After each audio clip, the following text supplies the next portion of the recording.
अस्सलाम वालेकुम व्यूवर्स। आज हम बात करेंगे डायरिया के हवाले से। और डायरिया को रोकने के लिए मुख्तलिफ़ किस्म की अद्वियात इस्तेमाल की जाती हैं।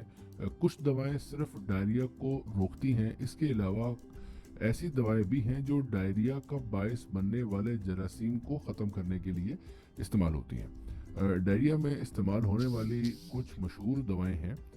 उसमें एक है जी लोमोटेल। नंबर 2 पे आती है इंटॉक्स। उसके अलावा है जी इंटेस्टोपॉन।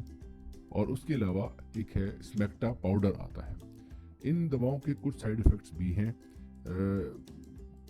जो हो सकते हैं, कि जिसमें है जी पेट का फूल जाना, आंतों में रुकावट, तेज़ बुखार, दिल की धड़कन तेज़ हो जाना, पेशाब में रुकावट, मुंह और जिल्द का खुश्क होना, सुस्ती, बेचैनी, बेआरामी और गुनूदगी, डिप्रेशन और सिर दर्द भी इसमें हो सकता है।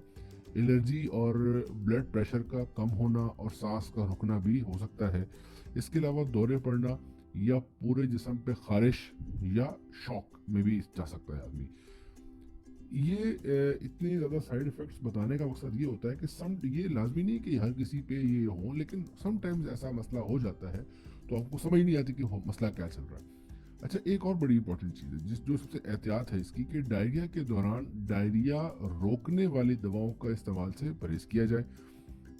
दर्जा झेल हालतों में इस्तेमाल ना करें।